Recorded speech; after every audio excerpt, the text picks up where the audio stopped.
కాదు, మార్క్స్ రావడం వల్ల ఇది విచ్చలవిడిగా మార్క్స్ వచ్చినందువల్ల Amazon, Best Price, Flipkart, Blinkit, Zepto, Amazon, DMart, Walmart, ఇలా మెట్రో ఇలాంటివన్నీ రావడం వల్ల వ్యాపారాలు దెబ్బతిన్నాయి. ఈ వ్యాపారాలు దెబ్బతినడం వల్ల కనీసం బతుకు తెరువు ఇబ్బంది వచ్చింది. కిరాణా రంగం పూర్తిగా పడిపోయింది. ఒకప్పుడు మూల మీద కిరాణా కొట్టు ఉండేది అనేవాళ్ళు.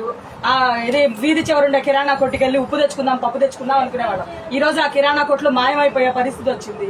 ఈ వ్యవస్థ కారణం ప్రపంచీకరణ విధానాలు, నూతన ఆర్థిక విధానాలు అమలైన దగ్గర నుంచి ఈ వ్యవస్థ ఈ విధంగా దాపురించింది. ఒకప్పుడు మిర్చి రైతు ఆత్మహత్య, పత్తి రైతు ఆత్మహత్య అన్నట్టు ఈ రోజు కిరాణా వ్యాపారుల ఆత్మహత్యలు అని రానున్న రోజుల్లో చూస్తారు. కాబట్టి ఖచ్చితంగా దేశీయ కిరాణా వ్యాపారులకి ఏమంటారంటే ప్రత్యామ్నాయంగా ఏదైనా చూపించాలి ప్రభుత్వాలు. ఆ కిరాణా వ్యాపారాలను నమ్ముకొని అప్పులు చేశారు. ఆ ఇంట్లో కుటుంబాలు ఆధారపడి ఉన్నాయి.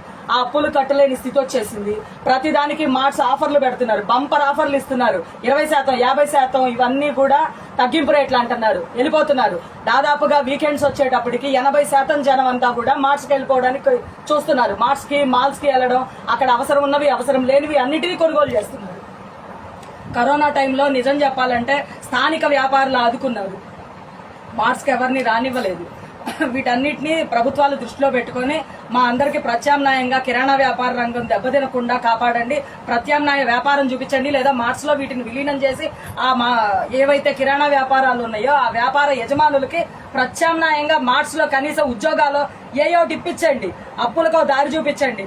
పెద్ద పెద్ద కార్పొరేట్స్ అందరూ కూడా వాళ్ళ అప్పుల్ని రద్దు చేస్తున్నారు కదా, వాళ్ళందరి అప్పులు రైట్ ఆఫ్ పేరుతోటి నిర్మలా సీతారామన్ గారు అప్పులు రద్దు చేస్తున్నప్పుడు మరి చిన్న చిన్న కిరాణా వ్యాపారాల్లో ఏమైపోయారు?